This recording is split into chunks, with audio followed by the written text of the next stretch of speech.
kuryama no kubyuka ni imbabazi z'Uwiteka bene data. Igitondo cyiza kandi cy'umugisha cyangwa se igicamunsi cyiza bivanye naho buri wese aherereye ku migabane itandukanye y'isi. Mwese mwemeye gufatanya natwe gusangira ifunguro ry'umunsi kandi rya buri gitondo.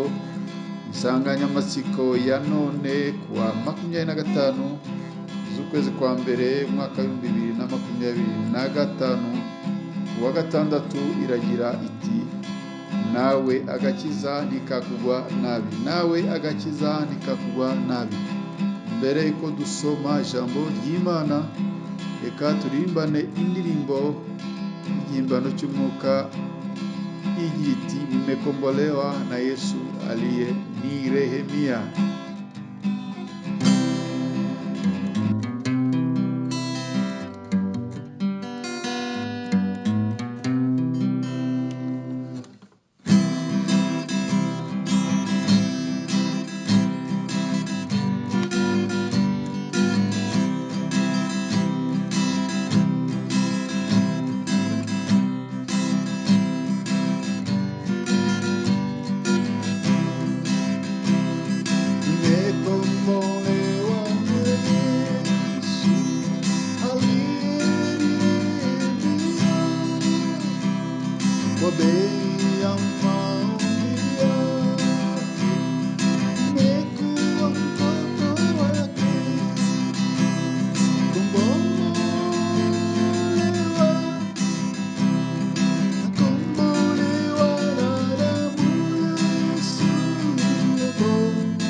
Oh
mwana wake, kweli nimekombolewa. Jina la Bwana libarikiwe. Reka dusome ijambo ry'Imana hano muri Luka ibice 19, duhere ku murongo wa mbere kugeza ku 9. Haravuga ngo ibya Zakayo. Yesu agera i Yeriko arahanyura, nuko hariho umuntu witwaga Zakayo, yari umukoresha w'ikoro mukuru kandi yari umutunzi. Ashaka kureba Yesu ngo amenye uko asa, ariko ntiyabibasha kuko abantu bari benshi kandi ari mugufi. Ariruka ajya imbere, yurira umuvumu ngo amurebe kuko yari agiye kunyuraho. Yesu ahageze ararama aramubwira ati, Zakayo, ururuka vuba, kuko uyu munsi nkwiriye kurara iwawe. Yururuka vuba, amwakira anezerewe. Abantu bose babibonye barabyivovotera bati, dorere agiye gucumbika ku munyabyaha. Maze Zakayo arahaguruka abwira umwami Yesu ati, dore databuja, umugabane wa 2 w'ibintu byanjye ndawuha abakene, kandi umuntu wese nambuye ndamuriha 4.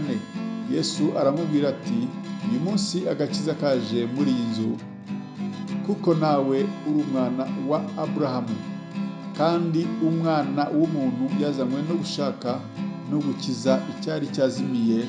Mwakire neza ijambo ry'Imana. Insanganyamatsiko y'uyu munsi iragira iti, nawe agakiza ntikakugwa nabi, cyangwa se mu yandi magambo, nawe uri umwana wa Aburahamu, nawe agakiza ntikakugwa nabi. Agakiza kagereranywa n'ubutunzi, kandi arabagira ubutunzi ntibashake ko abandi nabo bubageraho, cyangwa se bakumva ko ari bo bwaremewe.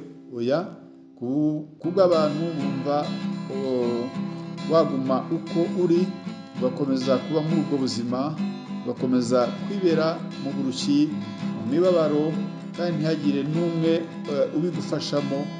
Rero ukwiye kurenga amaso y'abantu, ukirwanaho nawe ugatera intambwe, ukishakira ubwami bw'Imana, ukishakira Yesu Kristo nk'umwami n'umukiza, ukemera ugatera intambwe nk'iyo Zakayo yateye, ugakora effort, ugakora ibishoboka byose.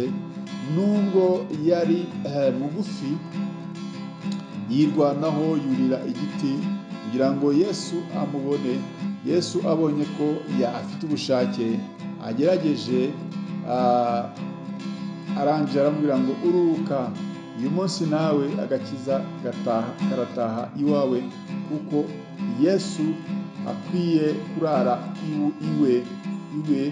Iyo aza gutinda ku rusaku rw'abamupingaga, bamunyegaga, agahagarara ku cyubahiro cye cy'umuntu ushinzwe kwegeranya imisoro n'amahoro, cyangwa se umukoresha w'ikoro, ntabwo Yesu yari kumubona, ariko aremera, aca bugufi, bibone abushyira hasi, ibyubahiro arambika hasi. Yesu arakunda, ataha iwe. Nawe ibyo birambike hasi, ibyo byubahiro, ibyo byose ushyire hasi, hanyuma Yesu abone uko akurarika, agutumira, ukabasha kubana nawe, akabasha kuza iwawe mu mutima wawe. Hanyuma namara kugera iwawe, azabasha guhindura amateka yawe, ndetse ahari imiruho ahahindure uburuhukiro. Ijambo ry'Imana ridufashe kandi ritugire neza, mu izina rya Yesu, amena. Dusenge. Uwiteka Mana Nyiringabo, uyu umunyacyubahiro, afite byose, aratunze, ariko ntago agutunze mu mutima we.